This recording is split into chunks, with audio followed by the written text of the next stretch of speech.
Whoa. Well, I guess the streaming wars are in the midst of crowning a winner. So if you've watched any of my South Park discussions over the past 2 years, you've probably heard me mention the ongoing lawsuit between Warner Bros. And Paramount over the streaming rights to South Park, after Warner Bros. Won the rights to stream new episodes of the series on HBO Max for $500 million. Shortly before, creators Matt Stone and Trey Parker signed a $900 million deal with Paramount to produce 14 South Park special events to stream exclusively on their new service, Paramount Plus. Safe to say Warner Bros. Weren't too happy about that. Well, there's been a ton of back and forth over this the past few years. At the end of 2023, the court sided with Paramount after claiming that Warner Bros. Didn't provide enough evidence to show this move was pure deception. But they pushed forward and it seems to have paid off, as the courts have just now sided with them, which now allows the case to go to trial, in a lawsuit that has taken so long to finish that ironically Warner Bros. Rights to stream South Park ends this year. They really got the short end of the stick with all this. But with that, Paramount could be expected to pay a hefty sum, as Warner claim it's taken away valuable subscribers who instead took their business to Paramount Plus to watch the special events, as the amount of new South Park episodes released since the deal went through has greatly decreased. See, Warner paid so much for South Park under the assumption they would be receiving 10 new episodes a year, given that's what the studio had been consistently releasing previously. However, after the duo signed their deal with Paramount Plus, it meant they now had to release an extra hour and a half worth of South Park episodes every year until 2027. Oh my god, that's so soon. Because of all this, Matt and Trey, understandably stretched a tad thin with all this new South Park, along with the reopening of Casa Bonita, and along with their new Kendrick Lamar movie that's real, just decided, hey, what if we just take our 10-episode season we gotta produce this year, cut off an hour and a half worth of episodes, and make those the special events? And no one will ever know!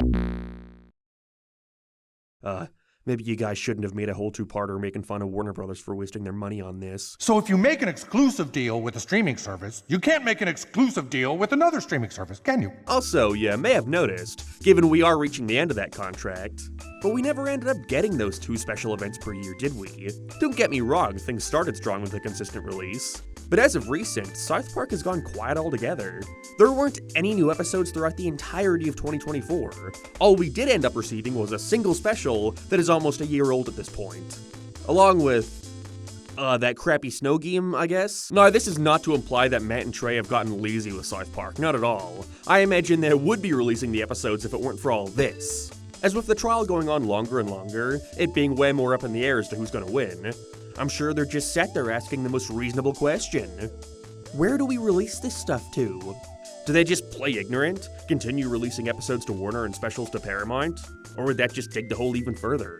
You know, no matter what, you can't deem it as being unreasonable for Warner to have expected a total of 40 new South Park episodes to have hit HBO Max by now, given the whole 10-a-year shtick they had been doing at the time the contract was signed.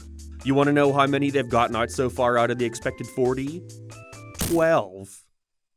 Like, how did they not anticipate them getting pissed at this? $500 million, by the way! I can only assume that's why we haven't seen any specials in almost a year. Paramount probably told them to hold off on it out of fear of making the situation worse for themselves. As if this case goes to trial, they are going to be expected to release a ton of analytics, which I'll be delving into later in the video.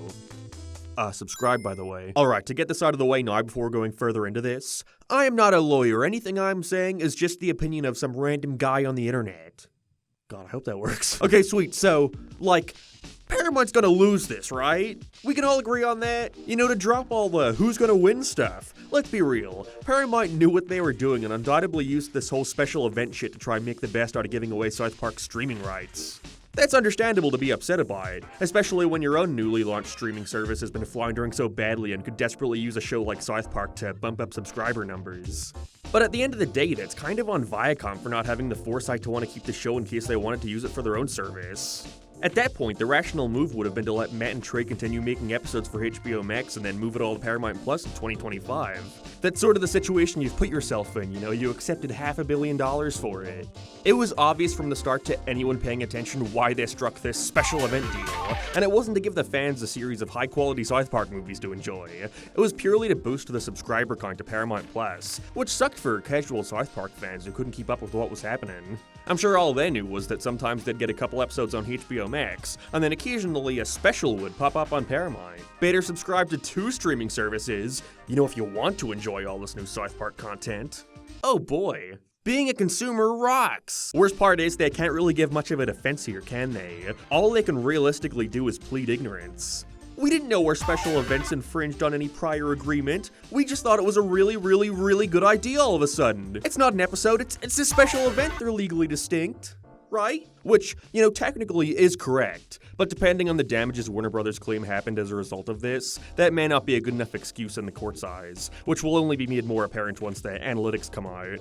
See, Paramount have been desperately trying to keep this from going to court, and I have to assume it's because it would require them to be investigated to analyze how much that benefited from these South Park movies. Like, if the judge receives an analysis that details Paramount Plus not gaining a significant increase in subscribers after the release of these South Park special events, then Warner Brothers can't really claim damages on this. Paramount had nothing to gain. Realistically, though, I doubt that's the case. I have to assume said analytics show a trend that actively works in Warner's favor, which is probably why Paramount are trying so hard to make sure the case is dropped.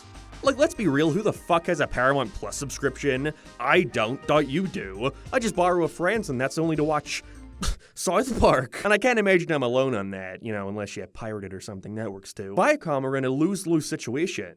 They can either admit defeat, say that they knowingly used a loophole to get around their contract with Warner, and pay a hefty fine as a result, or they can continue to plead ignorance, in which they'll be looked into and it'll be made clear definitively that they profited from this, in which they pay a fine. Either way, it leads to one conclusion. No more South Park special events on Paramount Plus. Which, to be fair, wouldn't be the end of the world in my opinion. Honestly, I think some of these TV movies stretch out a simple concept for way too long to warrant the added runtime, and could have been just as strong, if not stronger, as regular episodes. But still, as of now, it's stuck the series in limbo. They're probably too afraid to do anything with it until things die down and it's made clear what the result of this case will be. Knowing my luck, cut to them a week later announcing a new special. But really, what do I see happening to South Park because of this? Well, could be one of three things. 1. They pay a fine and continue making them. This is the outcome I think is least likely, that Paramount will be forced to pay Warner for this clear breach in contract, then continue releasing the special events they already agreed to make. Main reason I can't see this happening is because it would mean Paramount is continuing to breach their contract by producing more. However, maybe in whatever deal comes out of this, part of the fine they pay can be to continue releasing them on their platform, but even then, I can't imagine Warner would want to be that favorable. Again, they got fucked out of 28 South Park episodes that were never produced because of all this. Like, if we were to assume a fan of South Park would have watched all 28 of those episodes on Max, then that's over 10 hours of watch time per person that would have been guaranteed spent on their streaming service. In this era where watch time is everything, I can't imagine Warner Brothers are taking that lightly, so I don't see this one happening. 2. South Park will begin to release the remainder of their specials to HBO Max.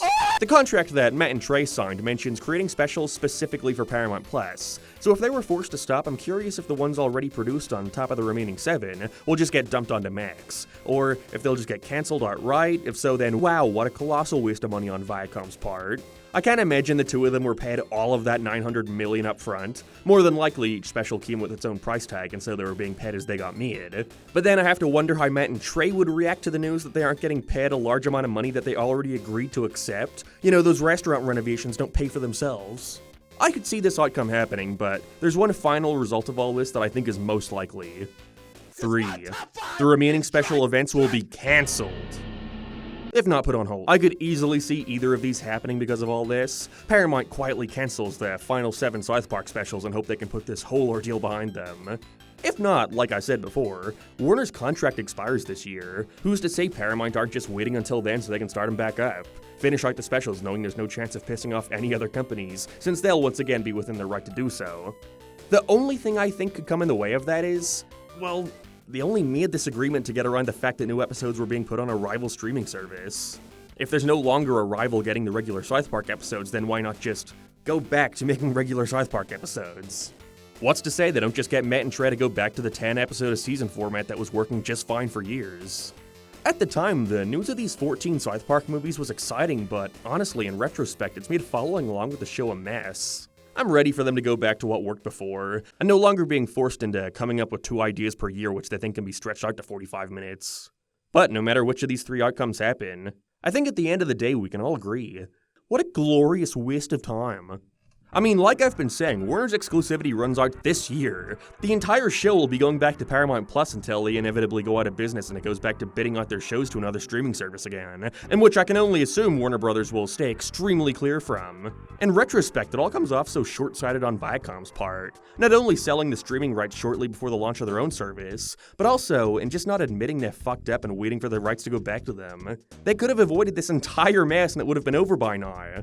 Because really, it doesn't seem like they benefited all too much from this. Sure, people undoubtedly subscribe to Paramount Plus to watch the new South Park specials, but you can't maintain an entire streaming service based on one single show. You spent almost $1 billion on this because you couldn't just wait 5 years? I think it's seriously tarnished South Park's viewership. You know, the show will always be successful, I don't think there's any doubting that. But once the pitiful 6-episode season started to become the norm, you could really see a drop-off in terms of interest and discussion around the show, when it came to these singular episodes at least. I think giving viewers 2 movies a year just put all the discussion onto those, since they're obviously going to come off as more enticing, causing the short seasons to be almost forgotten in a way. Like, what's a South Park episode from the past 3 years you could consider memorable, that goes in your top 10 or even 20 of all time? I could barely even describe what happens in half of them, because the only thing that would end up sticking with me throughout the year was whatever 2 movies they pumped out. Which, to be fair, sometimes were pretty good. But whenever they failed to hit the mark, you could really tell the gap between episodes. You know, if a bad episode comes out in a season, you know, whatever, I just gotta wait a week for another and hope it's better. But when a bad special comes out, great, gotta wait another 4 months to try again. I think I'm just ready and eager for things to get back to basics. For the show to remove itself from this legal web it's found itself encased in because, in a lot of ways, it's become more interesting to talk about than the show itself. Mostly because the show has just been missing in action for a year. No news about when it's returning other than the vague info of sometime in 2025, which many believed was a result of the creators wanting to skip out in the election, but I have to imagine the reality is the show won't be returning until sometime later this year because there'll finally be a definitive answer on what the result of this lawsuit is. At least once the Warner contract runs out, they can go back to releasing episodes without fear of being sued. Either way, I can't believe I've been talking about this lawsuit for 2 years. God kill me.